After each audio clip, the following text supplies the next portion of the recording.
Hi, this is Jonathan Pitts, and you're watching Gospel Goodies TV. Gospel goodies. Gospel goodies. Gospel goodies. This is Gospel Goodies.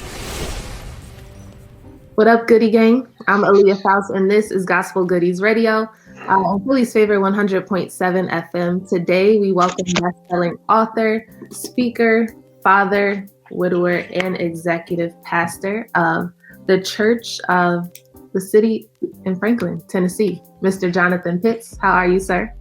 I'm good. How are you doing, Aaliyah? Pretty good, thank you. Good. How have you been holding up in all this political pandemic craziness? Yeah, it's interesting. People tend to kind of polarize and go to one side or the other. And I'm a dude, grew up in the Philadelphia area, South Jersey, as a mixed guy in America, white mom, black dad. And I've learned to kind of be in a place where I just honestly learned to be friends with all people and stay away from just extremes on either side. So I'm trying to live in the middle and trying to live a balanced life and not be too extreme myself, to be honest. Sounds good. I like that we've learned a lot of, or we've had time to learn during the season of kind of unforeseen events. Mm-hmm. Kind of a good time to be quiet. How's that quietness been for you? Yeah, it's interesting. There's a verse in the Bible. Everyone should be slow to speak, quick to listen, slow to speak, and slow to become angry. And honestly, it's been a season for me of doing that, just listening first and trying to hear from different people, diverse voices, and not always needing to be heard. It's been a good season for me to do that too, just because of where I've been in life. And I've got 4 girls in my house, so ultimately there's a lot of voice in my house for my girls. So just quiet moments are good ones for me right now. Yeah. Well, let's get into this memoir you're releasing on February 9th. My winter season, seeing God's faithfulness in the shadow of grief. And Wynter was actually your wife's name. So for those who don't know, can you talk a little bit about what you and Wynter were working on before her passing and how the book came to be? Yeah, so I met Wynter just real quick in the city of Philadelphia, went to Drexel University, fell in love, got married. I became this nonprofit executive, ministry leader. She became an author, started this ministry called For Girls Like You, which is a magazine for girls. And through her work, we would begin writing together. We wrote a parenting book called She Is Yours, Trusting God as You Raise the Girl He Gave You. And then after that, we actually began a book called Emptied, experiencing the fullness of a poured out marriage. And it was a marriage book we were asked to write. It wasn't a how-to, it was a join us on the journey. We're about 15 years into this thing. And, this are the things we've learned. These are the things we've learned. These are the failures we've had. These are the successes we've had. And just join us on this journey of pouring all that you have into your marriage and emptying yourself so that God can kind of fill you with the marriage that He's designed for you. And, on our 15-year anniversary, I celebrated with her with this beautiful dance. It's on YouTube right now, so if you Google Wynter Pitts and anniversary dance, you'll find it. But I danced with her, surprised her with this dance, and had this beautiful time on our 15-year anniversary.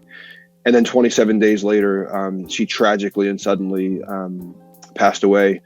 And obviously, I don't have a lot of time to talk about the details of all that, but it was most difficult day of my life and challenging day for me as a dad, for me as a man, for me as a husband, for me as a leader. And one of the most beautiful things that God did in that is that book that we had worked on together, Emptied, Experiencing the Fullness of a Poured Out Marriage. We turned that book in March, the original manuscript. But the day that we signed the final edited manuscript, which is the process you have to do to sign off and say, this is the final version, this is it, that happened 4 hours before she passed away. And it was like this gift that God gave me, and this almost like this stamp of, this is what I was doing, this is what I've done, trust me with your life, trust me with your wife, because I'm taking her home.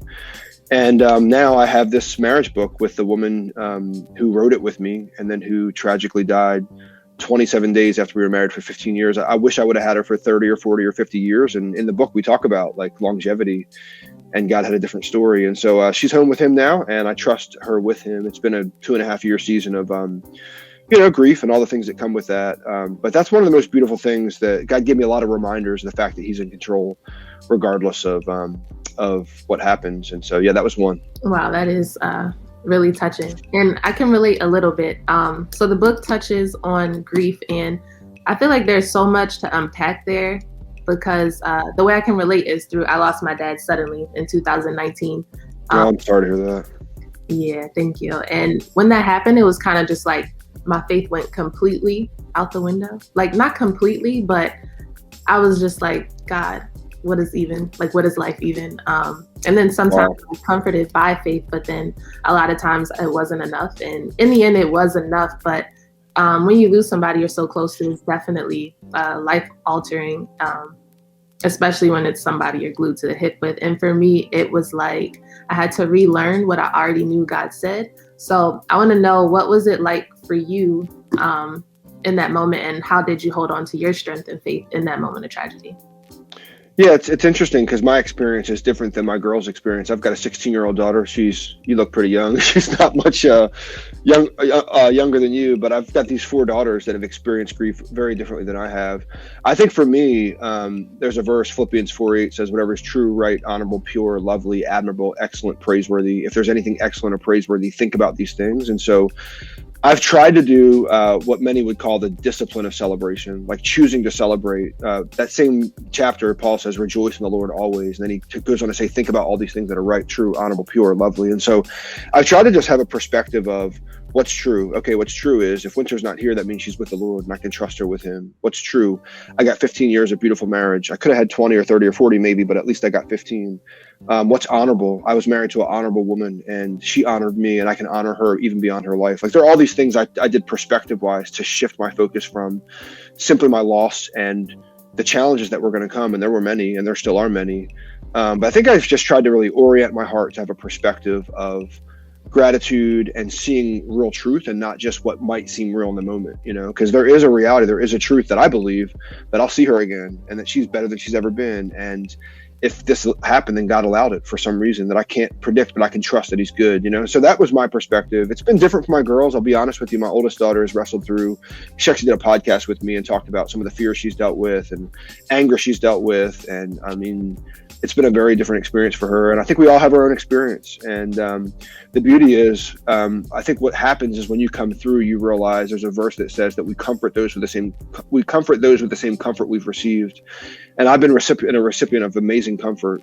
People that have just surrounded me. My sister, who lived in South Jersey, never been married, never had kids. The day of my wife's funeral was like, hey, I'm there. Like, if you need me, I'm there. And 2 weeks later, she flew to Nashville, Tennessee and moved in with me and has been helping me for 2.5 years. And so I've just been surrounded by tragedy. And I've also been surrounded by the kindness and goodness of God that's just kept me going for 2.5 years, and not just going, but thriving. My family has thrived through all this, which I'm really grateful for. And there's actually a passage in the book I wanted to read really quick. You write, grief takes so much out of a person. The problem is that it also takes a lot out of the people you love. The process has been tough, not only on me, but also on my girls. There's a lesson here. Everyone needs to have some patience and some forbearance with those who are suffering alongside you.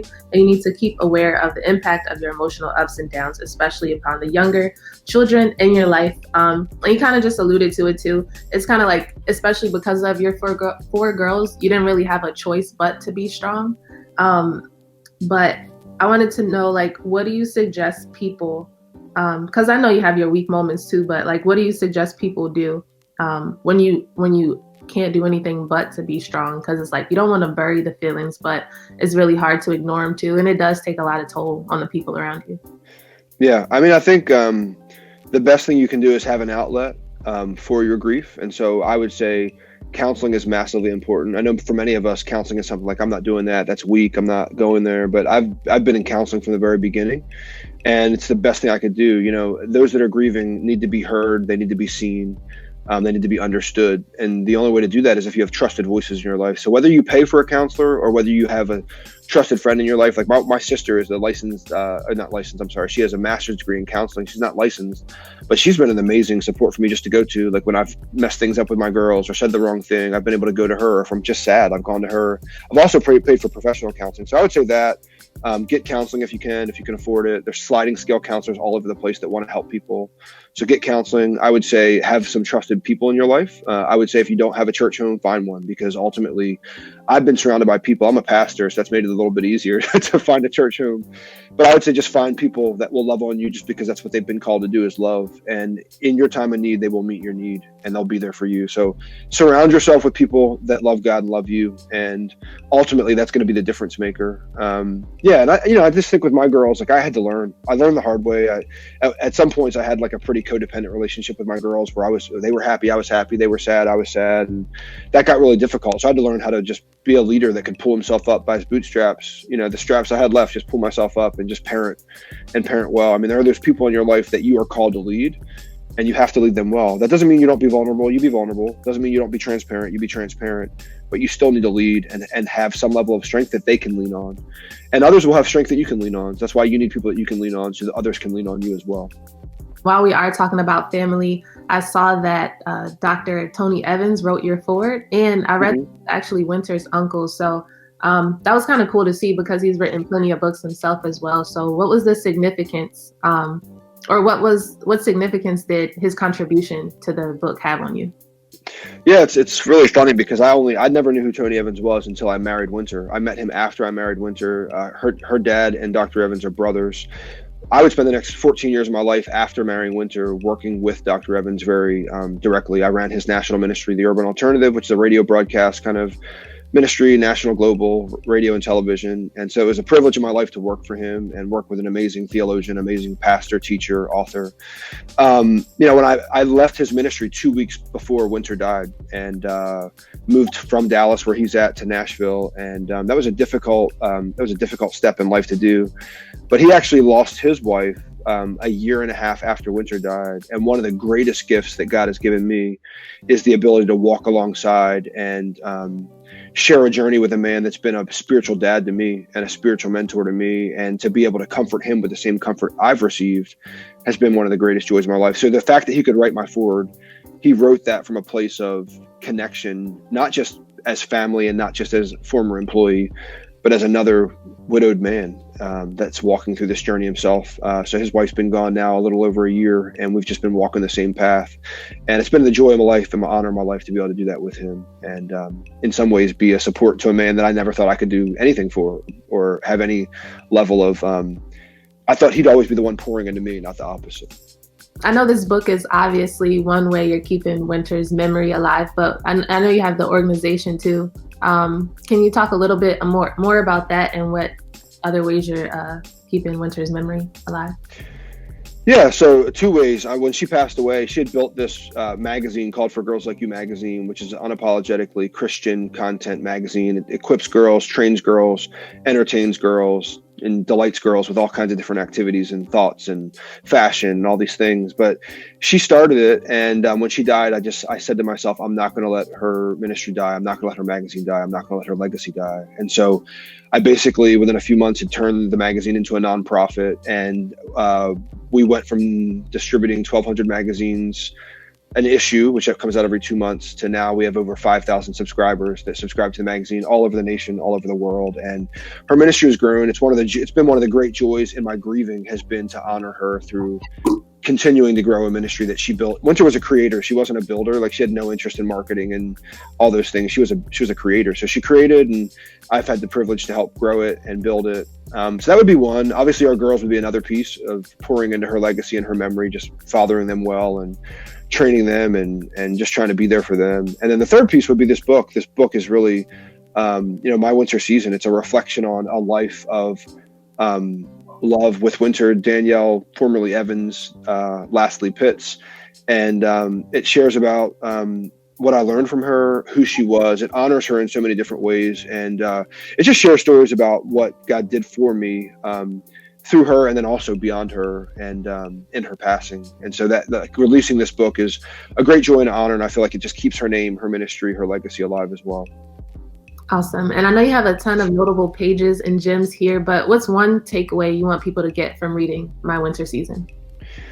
Yeah, I would say more than anything, I think there's many people that struggle with this idea that God is good, and that in tragedy, how could a good God allow tragedy? How could a good God allow, all these different things? And my hope is that people can see a perspective and see a story, because the thing is, you can argue with somebody's thoughts and their opinions, but you can't argue with somebody's story. And so I hope my story will bring some level of credibility and some level of trust for others that God is good and that he can be trusted, even in tragedy, even in difficulty, even in COVID, even in political climates that are crazy. Like, God can be, he's good and he can be trusted. Well, thank you so much for taking the time to share your story today. My Winter Season, Seeing God's Faithfulness in the Shadow of Grief. Hits retail on February 9th. But before we go, can you tell people how to purchase your book and keep up with everything you're working on?